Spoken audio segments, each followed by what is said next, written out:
and welcome. And now we are reaching the final decade of Gemini, this astrological sign which is all about the communication. And I'm going to just flick you back to that card there, the Lovers. So if Gemini is the Lovers, let me explain this. The two qualities of Gemini are the path of the Lovers and to be the exemplary networker. So this is it. The path of the Lovers and the exemplary networker. These are the fundamental qualities of Gemini. And this time we move into it, this is ruin. I know a number of people, quite a lot actually, who are born in the sign of the Ten of Swords. And when we go into detail, what we can see, if we look very carefully and closely, is there is one sword right in the centre of the artwork, and there is actually a tiny heart at the pommel of the sword, and the sword is actually shattered into 3 pieces because it is beset by these 9 other swords. So this is the way I understand this. The 8 of Swords is about overthinking. The 9 of Swords is about overthinking to the point of cruelty. And the 10 of Swords is about overthinking and overthinking and overthinking some more to the point of ruin. It's possible to get an idea in one's mind, something that one wants to do. And the rational mind can come in and it can literally slay that idea.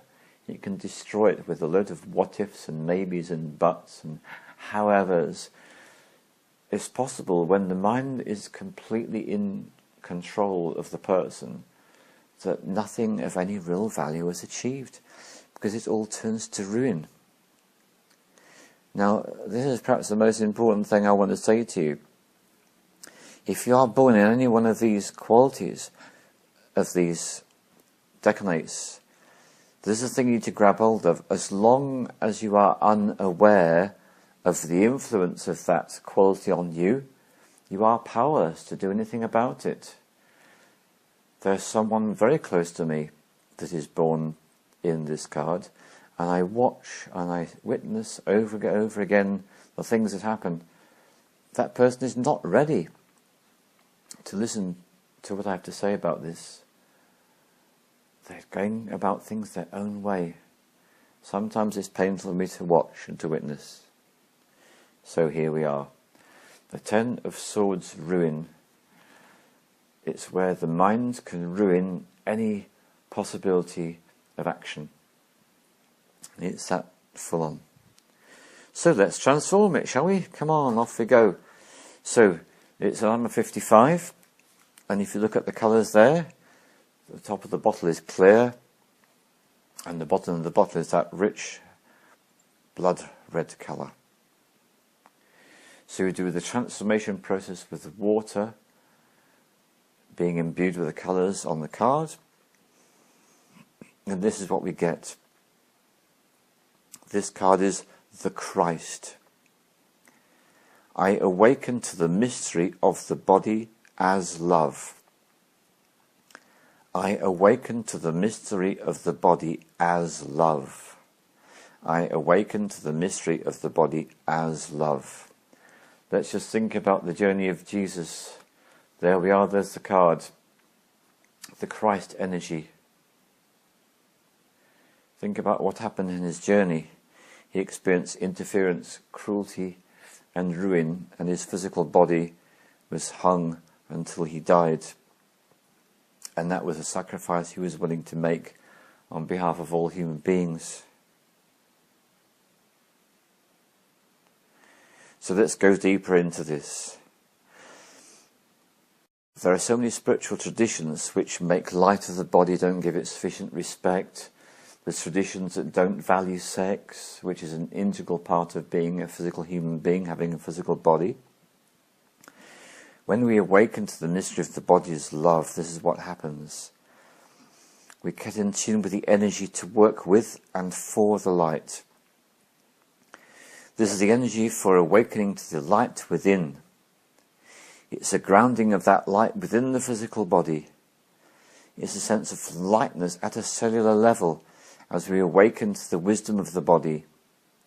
It's the opportunity to see our purpose, and in letting go, we may fulfill that purpose in the world. And what I want to add to all this is that the path of the lovers, the path of Gemini, does reveal to us that the mind, the word communication, incredibly important, and yet it is so much more advisable to have our mind as a very helpful servant and not to allow our mind to take control of us. That makes such a difference. Now I'm deliberately living on a bit of a cliffhanger here, because here's the path of the lovers. We started with interference, we then went into cruelty when the lovers perhaps are having an argument or a breakup, and that then ends up in ruin. In Devdas, the hero of the piece finds himself lying in the gutter outside of the barred gates of the family of his beloved, and she's within.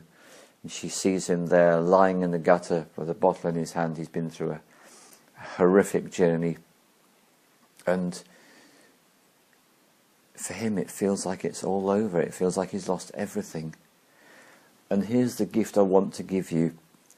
The gift I want to give you is as follows, which is that the quality of ruin is short-lived. And as we've seen with the Christ, it enables us to awaken to the mystery of the body as love. That's something I invite you to meditate on, consider. Love your body. Love your body. Love your body. And hang on to your hats, because what happens next, when we go to the next sign of the zodiac, it's phenomenal. Thank you very much.